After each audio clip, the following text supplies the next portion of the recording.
स्थान जो है ये किस ठीक है। नमस्कार प्रेम जी। जी नमस्कार।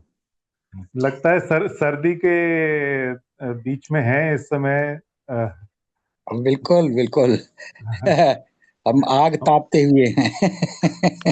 अरे भारत में आप आग ताप रहे हैं, मैं एक टी शर्ट पहन के बैठा हूँ मुंबई में इस हाँ, समय। और कुछ 2 दिन पहले दिल्ली में था, वहां पे मैं भी आग ताप रहा था। यही हाल है हमारा तो। कई दिनों से ऐसे ही कर रहे हैं। तो प्रेम जी, नमस्कार, आपका स्वागत है हमारी इस बात में। इसको हम fire side, actually fire side talk कहते हैं। और आज सच में फायर साइड टॉक ही हो रही है आपके साथ में। जी जी अ, या आपकी आपका जो संस्थान है वो कहाँ पे स्थित है ये? ये बांदा जिला है, उत्तर प्रदेश। माने उत्तर प्रदेश का दक्षिणी पूर्वी हिस्सा कहलाता है ये। हाँ हाँ। बल्कि दक्षिणी पश्चिमी भी कह सकते हैं, क्योंकि राजस्थान भी बुंदेलखंड से जुड़ा हुआ है। अच्छा, दक्षिण पश्चिमी हिस्सा करीब आ गया आपका, ये राजस्थान ये से सब- जुड़ा है तो। हाँ, राजस्थान से भी जुड़ा है, मध्य प्रदेश से इलाहाबाद के पास में जुड़ा है। तो अच्छा दक्षिणी हिस्सा में ये बुंदेलखंड के अंतर्गत आता है ये। विंध्य पर्वत अच्छा श्रेणी के नीचे है जी। अच्छा अच्छा अच्छा। और यहाँ पे आप कितने समय से कार्यरत हैं, मैं ये तो बाई बर्थ संस्थान? यहीं से हूँ। अच्छा, बाय मेरा बर्थ। जन्म यहीं हुआ है। और ये संस्थान जो है, मैं उसके बारे में जानना चाहूंगा, कब से आपने इसकी स्थापना करी है? ये देखिए, संस्थान ऐसा कुछ भी नहीं है कि ये संस्थान है। मैं किसान हूँ। और 2007-8 या 10 कह सकते हैं, 10-7 के बाद से मेरे ऊपर कुछ ऐसे ऐसे लोगों से जुड़ाव हो गया पूरे देश भर में, और पूरे देश से लोग आने लगे, तो उन्होंने कहा कि एक संस्थान की ज़रूरत है। तो अ, एक नाम देना था। तो पहले मानवीय शिक्षा संस्थान करके ऐसा दिया। हाँ हाँ। और फिर इसके बाद 2010-11 से जो खेती हम करते हैं, उस खेती को समझने के लिए लोग आने लगे। उसको हमने आवर्तनशील खेती नाम दिया। तो ओह, जो पहली मीटिंग इंटरनेशनल हुई, तो उसमें 7 देशों के लोग थे, और उन्होंने तय किया कि एक इंटरनेशनल नाम होना चाहिए इसका। अच्छा। तो फिर इसको हमने ह्यूमन एग्रेरियन सेंटर कर दिया। तो बहुत। ये फॉर्मल है, इसका कोई रजिस्ट्रेशन वगैरह कुछ भी नहीं है। हाँ नाम हाँ हाँ। लेने के लिए नाम है, बस हैं किसान हम। जी। सो और नहीं रहते परिव हैं। अच्छा, तो तो ह्यूमन एग्रेरियन जो आप इसका जो क्या कहते हैं, जो फिलॉसफी है आपके प्रोजेक्ट की, आपकी जो यहाँ पे जो काम करते हैं उसके बारे में थोड़ा बताइए। क्या जी, फाउंडेशन क्या ये है? जी फिलॉसफी है इसके पीछे, सह अस्तित्ववाद। तो सह अस्तित्ववाद दरअसल अ, ईश्वर और पदार्थ दोनों का सह अस्तित्व है, इस मौलिक सिद्धांत पर आधारित है। अभी तक के जितने दर्शन हैं, वो पदार्थ को ईश्वर से निकला हुआ और उसी में समा जाने की कोशिश करते हुए के रूप में व्याख्याएं उपलब्ध हैं ईश्वरवादी दर्शनों में। हम्म तो तमीम तमाम तरीकों से उसका कॉम्बिनेशंस है, दिया गया है। हम्म हम्म एक वो हम बहुश्यामी, और फिर वो ब्रह्म ही बहुत हो गया, और बाद में उसको समा जाना है। हम्म दूसरा, भौतिकवादी दर्शन ईश्वर को नकार कर कहते हैं कि पदार्थ परमाणुओं से बना है, और हम्म इसके संचालन स्वतः होता है। इसमें किसी बाह्य बाहर से इसको कुछ भी नहीं मिल रहा है, और बाहर से ये कुछ ले नहीं रहा है। ईश्वर को नकार के चलते हैं। तो ये पूरा हम्म संसार एक बड़े धमाके से हो गया, और परमाणुओं के अंदर एक द्वंद्व है, और परमाणुओं के मध्य एक द्वंद्व है। उस द्वंद्व से ये पूरा संसार चल रहा है, बिग बैंग थ्योरी के नाम से। और हम्म ये दर्शन अकेले दर्शन नहीं होते हैं। दर्शनों के आधार पर परिवार व्यवस्था, नैतिक चिंतन, समाजशास्त्र और राजनीति भी बनती है। जो अभी हम्म पूरे विश्व में हम जो राजनीति का स्वरूप, अर्थशास्त्र का स्वरूप, समाजशास्त्र का स्वरूप और नैतिकता के आधार उसी दर्शन से आते हैं। उसी से आता है कि हम कमजोर को लूट सकते हैं, इसमें कोई पाप नहीं है, इसमें कोई परेशानी नहीं। प्यासे को पानी बेच सकते हैं, भोजन बेच सकते हैं, और पानी की कोई कीमत नहीं है, उसके प्यास की कीमत है। ये वहीं से आता है, उसी दर्शन से आता है। इसी तरह जो ईश्वरवादी दर्शन रहे, उन्होंने कहा कि ईश्वर से ये पैदा हुआ है, ईश्वर इसको चला रहा है और ईश्वर इसको एक दिन खत्म कर देगा। तो इस बात से ये भी सहमत हो गए, ये खत्म हो जाएगा, और जिसको हम पहले से खत्म होने वाला मान लेते हैं तो उसके साथ रहने का तरीका कैसे विकसित कर सकते हैं? तो इसके आधार पर भी कोई समाजशास्त्र नहीं निकला, कोई अर्थशास्त्र नहीं निकला, कोई राजनीतिक सिद्धांत नहीं निकले, बल्कि निकला ये कि जो भौतिकवादी कुकर्म करेंगे उसमें ये चुप रहेंगे बस, क्योंकि ये भी माया है। इससे हुआ ये कि कोई व्यवस्था बन नहीं पाई। तो ये तीसरा एक सिद्धांत आया जिसको सह अस्तित्ववाद कहते हैं, जो दोनों के अस्तित्व को स्वीकारता है, पदार्थ के भी और ईश्वर के भी, और दोनों साथ साथ रहते हैं। और पदार्थ के होने का कारण है उसके अंदर ईश्वरत्व के गुणों का आ जाना। उस क्रम से पूरा संसार सजा हुआ है, और यही इस दर्शन का आधार है। तो उस माने हमारे अंदर मानवता के श्रेष्ठतम गुणों को पाने के लिए हर जीवन में प्यास है, सत्य को, न्याय को, धर्म को। इसी तरह जो पदार्थ है, पदार्थों से मिलकर जो पेड़ पौधे बने हैं, पेड़ पौधों से कैसे ही विकसित होकर जीवों के शरीर और मनुष्यों के शरीर जो बने हैं, ये भी एक व्यवस्था से ही चलते हैं। इसके अध्ययन की जरूरत है। अगर हम अध्ययन नहीं करेंगे तो हम इसके साथ जीने का स्टाइल नहीं तय कर पाएंगे। और आवर्तनशील खेती इसी दर्शन पर आधारित है कि पदार्थ अवस्था, प्राण अवस्था, जीव अवस्था और ये मनुष्य, इन चारों के बद्ध, इनका अध्ययन करते हुए, इनके साथ कोरिलेशन को पहचानते हुए, इनमें उपयोगिता और पूरकता के सिद्धांत को स्थापित करते हुए, पूरे प्राकृतिक संतुलन को बनाए रखते हुए, मानव में मानवता के गुणों को बनाए रखते हुए व्यवस्था में रहने का नाम ही आवर्तनशील खेती है। ये इस पूरे हमारे किसानी के जो तरीका है उसका दार्शनिक आधार भी है, और हमारे संस्थान का जो नाम है उसका भी दार्शनिक आधार है कि एग्रेरियन का मतलब होता है गांव की सोशियो इकोनॉमिक एंड पॉलिटिकल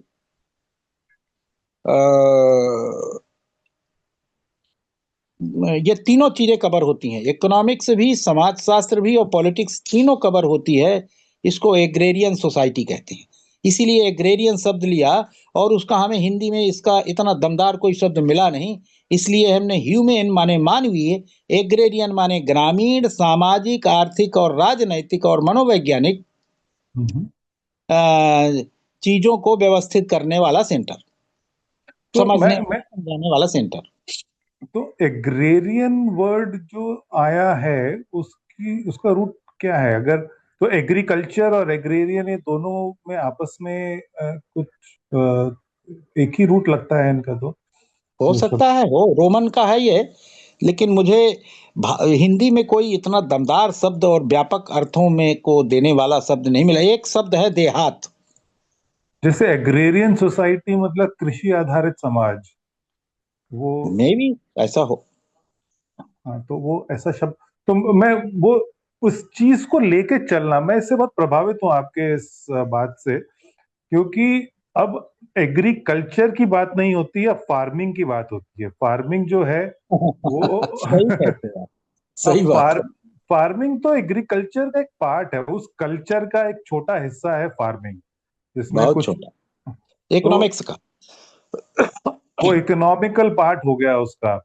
जी तो इकोनॉमिक एक्टिविटी है वो, फार्मिंग है एग्रीकल्चर की। तो जी और इसी वजह से ये सेंटर के अंदर मेरा विशेष दिलचस्पी भी है, और मेरी क्या कहते हैं रुचि है इसके अंदर।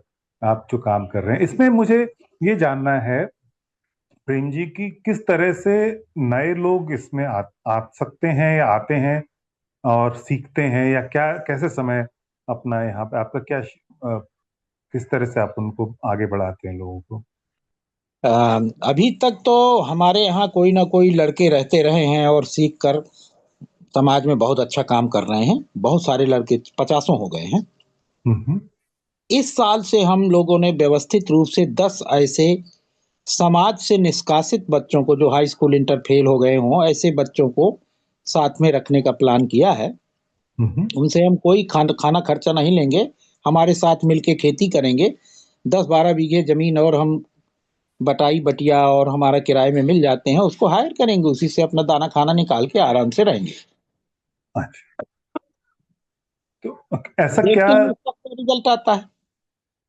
तो क्या क्या लगता है आप, मतलब उनके बारे में थोड़ा और विस्तार में बताइए कि किस तरीके का प्लान शेड्यूल उनके साथ में आप पूरा शेड्यूल खेती का है, पूरे साल भर का, और पूरे वो किसानी के आधार पर जी पाए ऐसा कॉन्फिडेंस डेवलप करना। यह कॉन्फिडेंस डेवलप करना कि पूरी तृप्ति के साथ यदि कोई धरती में जी सकता है तो वो किसान बाकी तृप्ति के लिए ढूंढते हुए जीते हैं, और हम्म। किसान तृप्ति पूर्वक जीता है। वो तृप्ति पूर्वक जीने का मतलब ही है कि मनुष्येतर इकाइयां हैं जितनी, उनके हम्म। साथ रोज रोज हमारा साबका है। सबके बारे में हित चिंतन करते हुए, मानव जाति के, मानव पूरी मानव के कल्याण का चिंतन करते हुए नित्य जीवन गुजारना और तृप्ति पूर्वक रहना। उस तृप्ति शब्द को छोटा मोटा शब्द नहीं है ये।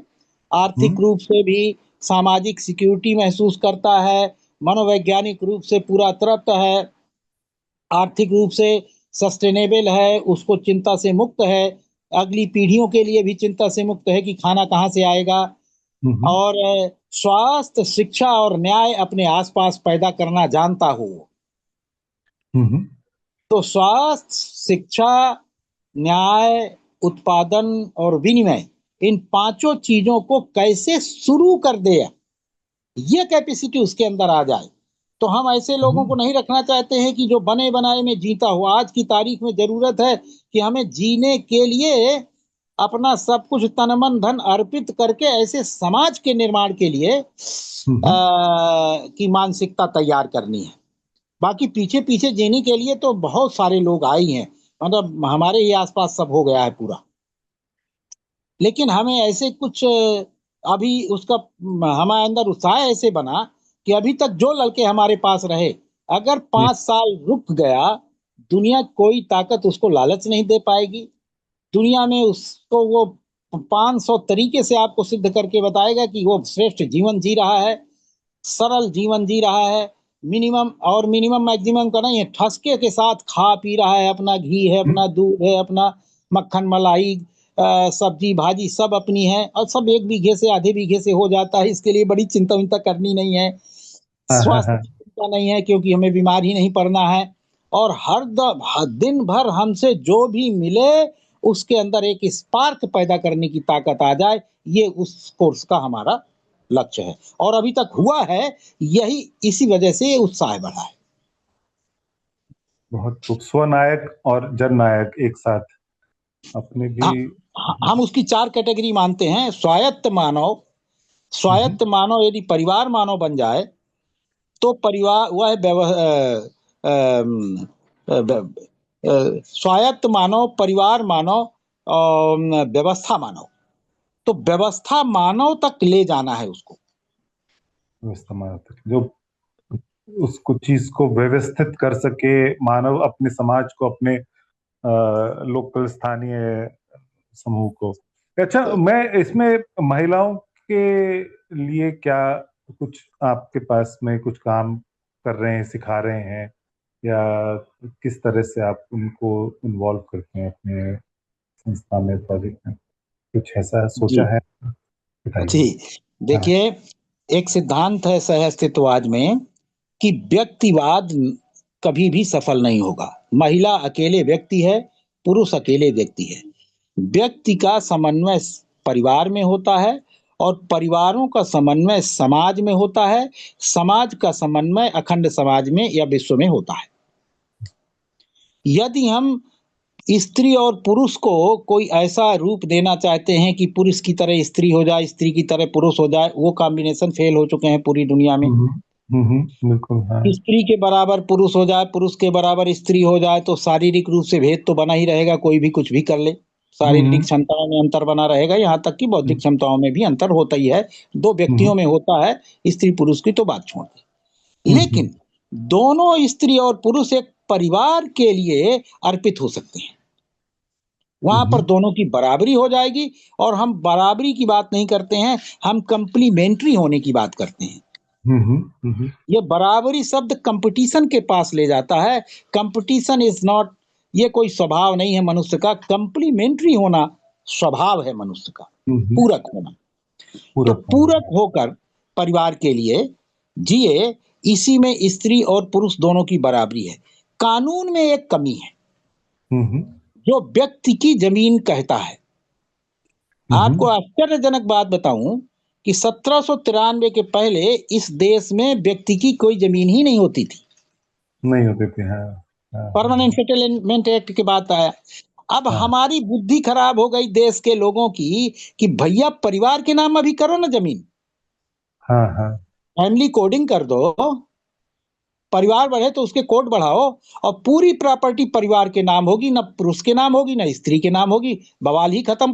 केवल अधिकार को लेकर ये कम्युनिस्ट और बैक जो संघर्षवादी भौतिकवादी मानसिकता के लोग हैं, उनको बड़ी चिंता है। हम्म उनको चिंता नहीं है जिनके लिए आप ये पूछ रहे, मतलब ये सोच रहे हैं। वो हम्म खूब आनंद में है, अपने पति से मार खाकर भी उन आनंद में है। और सिक्किम वगैरह में जाइए तो पति अपनी पत्नियों से मार खा के आनंद में है। हम्म भाई आप बराबरी का मानक देखिए ना, आप बंगाल से कितना देखिए, विश्वामित्र और वशिष्ठ के बीच में इस बात का एक बड़ा विवाद हुआ जिसको छुपाते हैं लोग। हम्म वशिष्ठ के इलाके में पुरुष प्रधान समाज व्यवस्था, परिवार का मुखिया पुरुष, हम्म राजा का बेटा राजा, और हर हम्म गांव में एक राजा और पुरोहित का प्रतिनिधि। इस हम्म बात का विरोध विश्वामित्र, अगस्त्य, अत्रि, वाल्मीकि उस जमाने से कर रहे हैं जब ये लोग वहां से ये विचारधारा आ रही थी।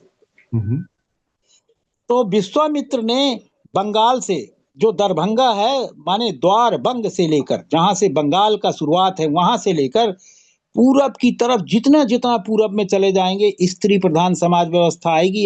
ये विश्वामित्र का प्रयोग है। हम्म और बंगाल से बाईं तरफ माने पश्चिम की तरफ जहां तक चले जाएंगे आप पुरुष प्रधान समाज व्यवस्था पाएंगे। पुरुषों की प्रधानता वाला इलाका है ये, क्योंकि यहाँ इन्वेजन बहुत हुआ। हम्म और दक्षिण में राम और सीता दोनों गए तो वहां पुरुष स्त्री बराबरी का एक माहौल बना दिया उन्होंने। हम्म तो पूरे देश को ये सतलुज की पहाड़ी से लेकर विंध्याचल की पहाड़ी का एक श्रृंखला बनाइए। नीचे एक कल्चर है और पूरब की तरफ दूसरी कल्चर है और पश्चिम की तरफ दूसरी कल्चर है। पश्चिम का तरफ माने हमारे जहां हम बैठे हैं, बंगाल से पश्चिम अर्थात अफगानिस्तान तक पुरुष प्रधान समाज व्यवस्था। तो यह तो लंबी लड़ाई है। हाँ। तो आपकी संस्था में जैसे आपने बोला कि 10 व्यक्तियों को आप लेके आएंगे, तो इसमें सिर्फ पुरुष हैं या मिक्स है या कुछ मिक्स उन है। हमें मिक्स? हमें इससे कोई लेना देना नहीं है कि वो स्त्री है या पुरुष है।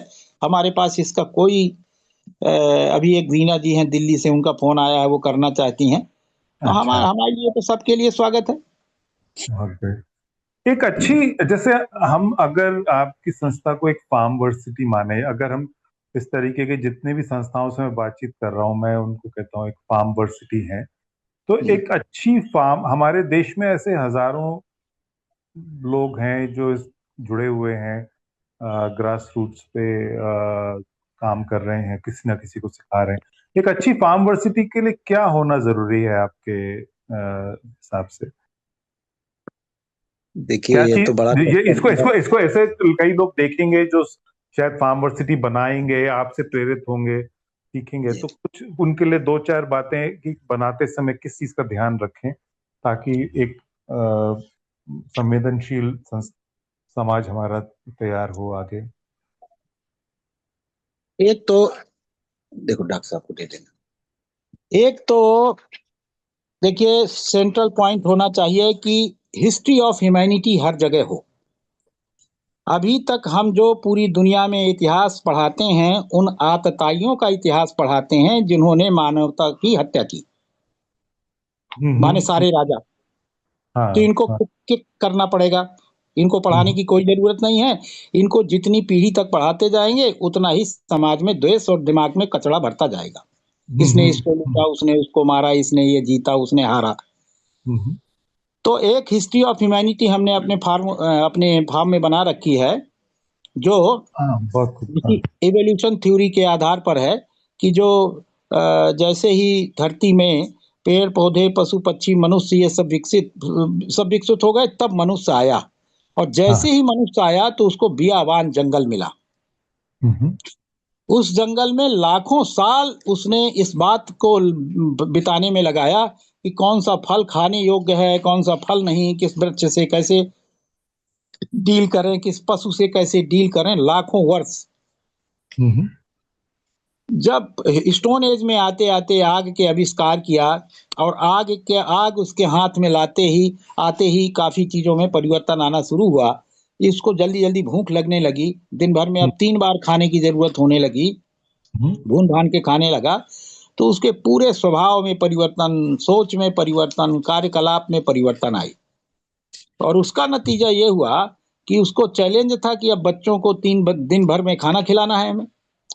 तो उसने हम्म बहुत जल्दी जल्दी और जल्दी किया, तो जो वो लाखों वर्षों में कर पाया था अब हजारों वर्षों में करने लगा। और हम्म धरती के सभी पशुओं को अपने नियंत्रण में ले लिया उसने। धरती का हम्म एक भी पशु ऐसा नहीं है जिसके बारे में मनुष्य जाति नहीं जानते हैं, किसको पालना है, किसको नहीं पालना है, पालकर क्या उपयोग करना है, किससे खेती करानी है, किससे दूध निकालना है, या किससे क्या हम्म मांस खाना है, सब हम्म उसने व्यवस्था कर लिया। इसको नेलोथेकेरिया कहते हैं लोग। हम्म और उसके पहले जब आग आग खोजी तो उसको गांव गांव पहुंचाया उसने। अभी भी होली का त्योहार हमारे यहाँ घर घर आग पहुंचाने का त्योहार के रूप में ही स्मरण किया जाता है। हम्म लेकिन आज भी हमारे यहाँ आग नई की जाती है, माने पुरानी आग को गांव के बाहर जाते हैं नाचते गाते हुए लोग, और पुरानी आग को वहां पर विसर्जित करते हैं, और नई आग एक दूसरे से शेयर करके जो होली में जलाई जाती है। हम्म। और उस समय से ये प्रथा चली आ रही है, जब आग का आविष्कार हुआ था। ये तो मैं सवाल में वापस आता हूँ कि कैसे दो चार जैसे ह्यूमन सेंट्रिक हिस्ट्री जो है अपना मानव इतिहास ना जो है ना, वो ह्यूमन सेंट्रिक नहीं है, मानवता केंद्रित। मानवता। मानवता के विकास में आग का सहायक हुआ, पशुओं को हाँ। नियंत्रित किया। फिर जब धातु युग आया तो उसने वो बनाना शुरू कर दिया, हथियार माने हल वगैरह, बख्तर वगैरह। तो फिर परिवार बना। फिर परिवार माने जैसे ही हल का आविष्कार हुआ तो समाज बन गया। हल में जितने अंग होते हैं, एक एक अंग एक एक समाज का परिचायक है। तो पूरा समाज बन गया। इसीलिए हम लोग अभी अपने गांव को देहात कहते हैं।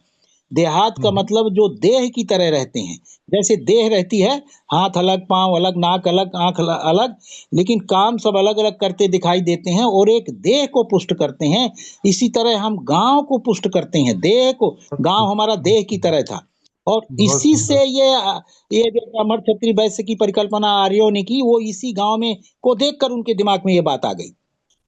तो माने पूरा गांव हमारा एक परिवार की तरह रहता है, माने हम्म शरीर के विभिन्न अंगों की तरह एक एक वो, ये व्यवस्था हुई। और हल के आविष्कार का अब कहाँ है इसकी हिस्ट्री में, हल के आविष्कार का।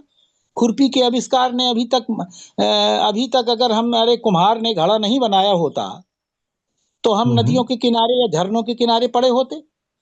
कहाँ है उसकी वही बात। हिस्ट्री, बिल्कुल सही बात, है ना। बिल्कुल सही कहाँ बात है, है। अगर खुरपी का हंसिया का नहीं होता तो अभी खाना बदोश घूम रहे थे यूरोपियन की तरह, आज तक नहीं ससुर वो कहीं स्थिर हो पाए हैं। खाने के लिए बिल्कुल इधर सही। उधर लड़ते झगड़ते रहे, पहले दूसरे तरीके से लड़ते थे। है असली हाँ चीज हाँ। भूख की लड़ाई। हम्म पहले अपने यहाँ का लूट पाट के खा डाला, खेती विकसित नहीं की, तो लूट लूट के खाएंगे तो कभी ना कभी वो खत्म होगा।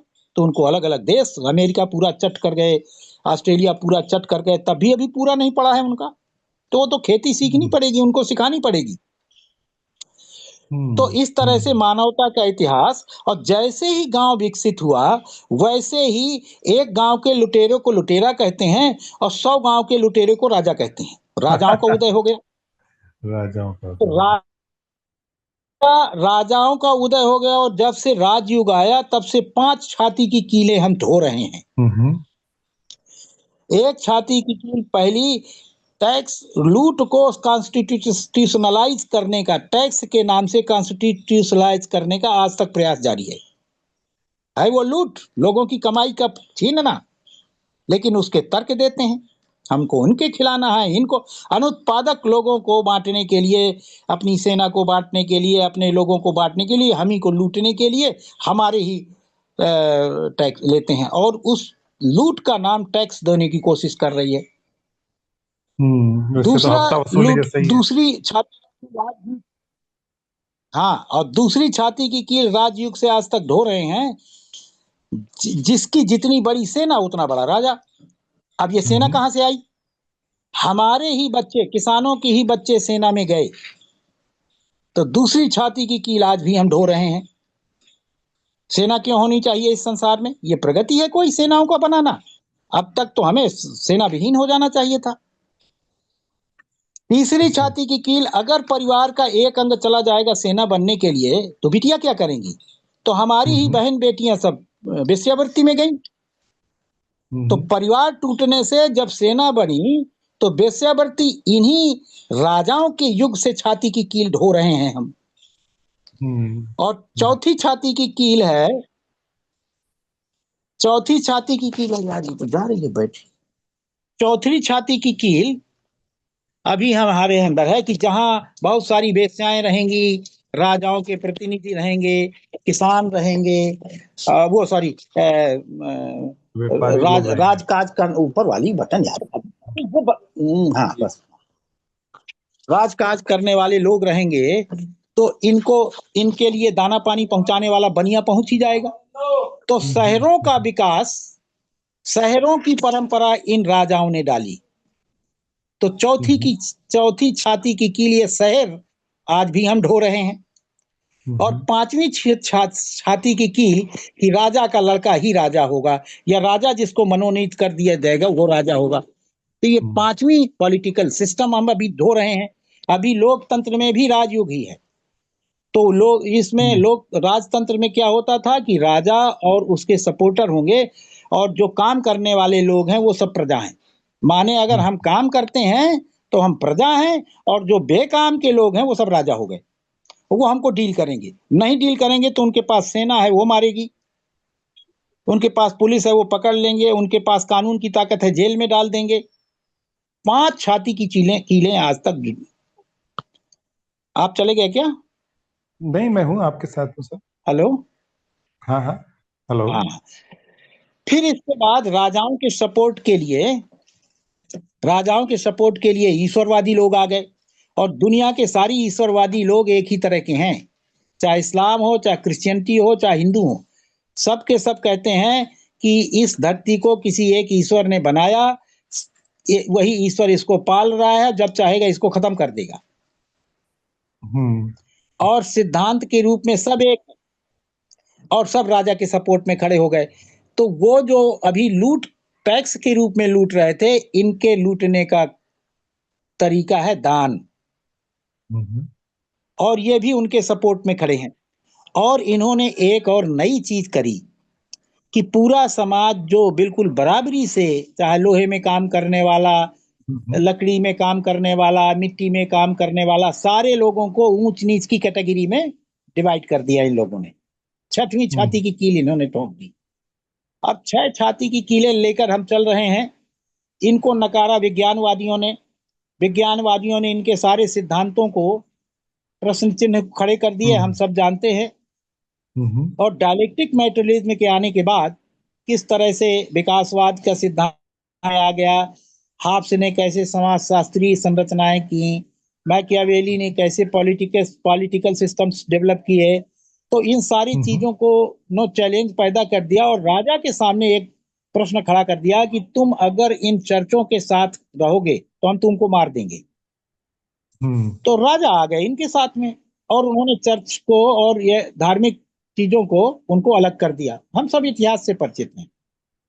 और 19वीं शताब्दी से एक लोकतांत्रिक प्रणाली मैकियावेली ने जो कहा था कि कोई रानी के पेट से ही राजा नहीं पैदा हो सकता, जनता से चुना जा सकता है। तो अब जनता से चुनकर राजा बनने लगे हैं। देखने वाली बात यह है कि पॉलिटिकल सिस्टम वही हम यूज कर रहे हैं जो राजयुगीन था। माने ऊपर एक राजा होगी और नीचे हम प्रजा होंगे, और इस पर काम करने वाले माने वो तो अभी जो रानी के पेट से लड़का पैदा होता था, अब हम अपने बीच से चाहे जैसे आदमी को चुन के भेजते हैं, हमारे साथ वो आज भी राजा की तरह का ही व्यवहार करता है। राजा की तरह का ही व्यवहार करता है। क्योंकि पॉलिटिकल सिस्टम वही है। तो इस सोच को हम अपनी ठीक है ना? फार्म वर्सिटीज में। अब इसके बाद मैं क्यों बता रहा हूं, अब आखिरी आ गया है, थोड़ा धैर्य रखें। हाँ जी, हाँ जी। थोड़ा धैर्य रखें। तो ये पॉलिटिकल सिस्टम चेंज करने की बात करनी है, और ये पॉलिटिकल सिस्टम चेंज करना ही ग्राम स्वराज्य है। मैं समझा। इसका हर यूनिवर्सिटी में, हर एग्रेरियन सोसाइटी में अगर इसका लाइव इतिहास नहीं होगा तो लोगों को समझ में नहीं आएगा। उनको लगेगा कि ये लोकतंत्र है। लोकतंत्र नहीं है। लोकतंत्र के नाम पर भयंकर शासन तंत्र है ये हमें किसी भी कीमत पर स्वीकार्य नहीं है। ठीक है ना? मैं समझा इस बात को। किसान और किसानी जीवित ही नहीं रह सकती इस केंद्रीकरण के माहौल में। इसीलिए किसानी मर रही है, किसान लोग छोड़ रहे हैं। ठीक है ना? मैं आपको 2 वीडियो और लिंक करूंगा। अभी पॉडकास्ट कुछ लोगों ने किया था, उसमें ये सारा डिटेल में आ गया था, आप देख सकते हैं उसको। तो ये मेरे कहने का फार्मर्स में एक चीज। और फिर समाधान वाला हिस्सा क्या है? समाधान वाला कैसे खेती और अपने आसपास हम सामाजिक, आर्थिक और न्याय की व्यवस्था को बिना पैसे के ले सकें, ऐसा एक माहौल बना देने से ही खेती जिंदा रहेगी, मानवता जिंदा रहेगी, और हमारी भर नहीं पूरे विश्व की मानवता जिंदा रहेगी। अभी एक बहुत अच्छी किताब लिखी है उसने, अलेक्जेंडर डगिन ने, फोर्थ पॉलिटिकल थ्योरी। उसने पूरे विश्व के जितने राजनीतिक रूप से लोग जिए हैं उनका पूरा निष्कर्ष दे दिया है कि कहीं पर लोग शांति से नहीं रह पा रहे हैं। तो इसको कहीं से तो बदलना चाहिए, और भारत के उससे अच्छा कहां से आएगा? क्योंकि हम एक स्तर तक जिए हुए लोग हैं, हमारे पास इसके संस्कार हैं लोगों के पास। तो खैर, तो एक चीज ये। दूसरा, ज्यादा उत्पादन से कोई किसानों का लेना देना नहीं है, समृद्धि से लेना देना है। तो समृद्धि देने वाली प्रक्रिया, उसको हम आवर्तनशील खेती कहते हैं। उसके मूल में 6 चीजें हैं। पहली चीज है, जितना खेत में पानी लगना है उसके प्रोपोर्शन में तालाब या ऊपर वाला पानी इकट्ठा करना। धरती के नीचे का पानी अपराध है, मानव का नहीं है। दूसरा स्टेप है, एक निश्चित प्रोपोर्शन में पेड़ पौधों को होना, क्योंकि वायु संतुलन के बिना जीवंतता ही नहीं रह जाएगी। तो 1/3 हिस्से में बाग या वृक्षों की खेती अनिवार्य है, नहीं तो हम, उसका दूसरा भी कारण है, उसको आगे आके बताएंगे। तीसरा, 1/3 हिस्सा पशु पक्षियों का है। तो ऐसा हम खेती का तरीका विकसित करें जिसमें पशु पक्षियों को 1/3 हिस्सा उनके चरने की, उनके चारा उगाने की, उनके लिए अनाज उगाने की, जो भी वो खाते हैं उसको उगाने के लिए प्रबंध करें। चौथा स्टेप है, जो भी शेष बचे उसमें अपने परिवार के लिए खेती करना है, बाजार से न लाना है, न बाजार के लिए खेती करना है। तो अपने परिवार से के लिए, क्योंकि ये पुरखों ने ये जमीन, ये खेत इसलिए नहीं दिए थे कि हम इससे बेच के ऐश करेंगे, हमें इसलिए दिए थे कि हमारे बच्चे भूखों न मरे। तो उसको बचा के रखना, उसको संभाल के रखना। और 5वां स्टेप है, जो हमसे बचे उसको प्रोसेस करना। बिना प्रोसेस किए जो भी किसान बाजार में कुछ देगा, वो सारी संभावनाओं को बेच देता है। तो उसको प्रोसेस करना, और प्रोसेस करके सीधे उपभोक्ताओं को देना, बाजार को बाईपास करना। 6वां स्टेप है, हमारी जो भी आमदनी हो, 2 रुपए, 4 रुपए, 6 रुपए, इतना अनाज उतना अनाज, हमारे पड़ोस में बांट कर खाना। अगर हमारे पड़ोस में न्याय, शिक्षा, स्वास्थ्य अथवा रोजगार से वंचित व्यक्ति है, वो हमारी जिम्मेवारी है। जितने ज्यादा से ज्यादा लोगों को हम अपने साथ जोड़ सकें, जोड़ें। ये 6 स्टेप की खेती का नाम ही आवर्तनशील खेती है, और इस 6 स्टेप में पूरी दुनिया के सारे समाधान समाये हुए हैं। तो दूसरा चीज तो ये, जिसमें पलायन का समाधान हो, पर्यावरण संतुलन का समाधान हो, पौष्टिक आहार का समाधान हो, किसान की समृद्धि का समाधान हो, गांव की समृद्धि का समाधान हो, देश की क्या कहते हैं इसको, खाद्यान्न सुरक्षा का समाधान हो, माने विश्व माने पानी का भी समाधान हो, हवा का संतुलन का भी समाधान हो, सारे समाधानों को देने वाली खेती, क्योंकि किसानी के अलावा, खेती के अलावा इसको कोई नहीं कर सकता है। तो 2 चीजें ये हो गई, एक हिस्ट्री हो, एक खेती का ऐसा तरीका हो जहां विभिन्न प्रकार की खादें बनाई जाती हो, पशु पाले जाते हो। विभिन्न पशु क्यों पाले जाने हैं? बकरी की खाद में मिनरल अधिक होता है, मुर्गी के खाद में कैल्शियम और फास्फोरस अधिक होता है, गाय के खाद में माइक्रोब्स है, और इसमें भैंस के खाद में कार्बन है, और हमारे खेत को सब कुछ चाहिए। सब कुछ और चाहिए। वो विभिन्न तरीके भी वहां पर प्रदर्शित किए जाते हैं, ठीक है ना। इस तरह से हम इस तरह की खेती हो। और तीसरी एक चीज हो, आज की तारीख में हम पॉलिटिक्स से कैसे डील कर रहे हैं, उसका भी वहां पर लाइव हो। बच्चों से चिट्ठियां लिखवाते हैं, प्रधानमंत्री को चिट्ठी लिखो कि तुम्हारे कानून की यह धारा हमारे गांव को और हमारे परिवारों को और हमारी खेती को इस तरह से तोड़ रही है, लिखो, उसका जवाब आने दो। इससे उसका कॉन्फिडेंस बढ़ता है। देखो, उस कानून का अध्ययन करो, उस कानून की 1975 में यह कानून आया था, उसका समाज में यह प्रभाव पड़ा। 1900 ये मनरेगा कानून आया, उसका हमारे कृषि समाज में यह प्रभाव पड़ा। पीडीएस प्रणाली का हमारे समाज में यह प्रभाव है। तो कानूनों का सीधे क्या प्रभाव पड़ता है, उन सब का लाइव डेमो होना चाहिए। ये केवल हम इससे हम सहमत नहीं हैं कि केवल उसको आइसोलेट करके, और हम किसानी, और हमने इतने टमाटर पैदा कर लिए, उतने बैंगन पैदा कर लिए, इस तरह की लौकी पैदा कर ली, और हमारे 1.5 करोड़ हो गए, ये हम सहमत नहीं है। जब परिवर्तन नहीं है तो काहे का वो बिना पैदा किए किसी के पास करोड़ रुपया आ गया है तो फिर वही ना करे। करोड़े के लिए अगर तुम्हें खेती करनी है, तो ये 3 चीजें हों, तब जाके यूनिवर्सिटी का पूरा स्वरूप आएगा, जो परिवर्तन का बायस बनेगी, वैश्विक परिवर्तन का बायस बनेगी वो। और वहां पर रिसर्च हो, हमारे यहाँ रिसर्च है। हमने एक किताब लिखी है, किसानों का पत्र संसद के नाम।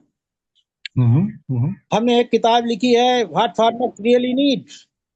हम सबके साथ इंटरेक्शन में रहते हैं विश्व स्तर में, और जब तक विश्व स्तर में इंटरेक्शन नहीं रहते हैं तो हमारा व्यवस्था मानव होने का प्रमाण क्या हुआ? हम कंप्रोमाइज नहीं करते हैं। हम अपने आप को ऐसा बनाए हुए हैं कि हमारे ऊपर इन कानूनों का प्रभाव नहीं पड़ेगा, हम स्वावलंबी रहेंगे, हम आत्मनिर्भर रहेंगे, लेकिन हम किसी से अपनी तुलना करके उसकी तरह का कपड़ा, उसकी की तरह का मकान, या हमारे सारे मकान कच्ची मिट्टी के बने हुए हैं। तो इस तरह से तीनों चीजें हों, तो माने एक कल्चर का माने ह्यूमन हिस्ट्री हो, जिसको कल्चरली हम बता सकें कि क्यों होली मनाई जा रही है, होली मनाने के पीछे का रहस्य क्या है, बीजोत्सव क्यों मनाते हैं, दीपावली में कब से मना रही है, इसका हिस्टोरिकल जोड़ना है हमें, ताकि हम बता सकें कि विश्व की सबसे पुरानी सभ्यता है, भारत नहीं है सभ्यता, ग्रामीण सभ्यता विश्व की पुरानी सभ्यता है। बिल्कुल बिल्कुल, मैं आपसे तो ये सब बातों का काम कर रहे हैं जी। तो ये बस मेरी बात हो गई। फार्म वर्सिटीज जो भी हम खड़ी करें या जो चल रही हैं, उसमें इन 3 चीजों को समाहित करना, ये मैं बिल्कुल समझ सकता हूँ इस बात को। ये नहीं कि सिर्फ खाद के बारे में बताना और सिर्फ बीजों के बारे में बताना, लेकिन पूरी सभ्यता के बारे में, ताकि ये एक वॉइस बन सके, एक वापस अपनी गरिमा प्रतिष्ठा जो है ले सकें। बहुत खूब, धन्यवाद प्रेम जी। बहुत अच्छा रहा आपके साथ बात करके, और बड़ी इच्छा है आपसे साक्षात मिलने की, आपके पास आके थोड़ा समय बिताने की। तो आशा है जल्दी आइए, स्वागत है कभी भी।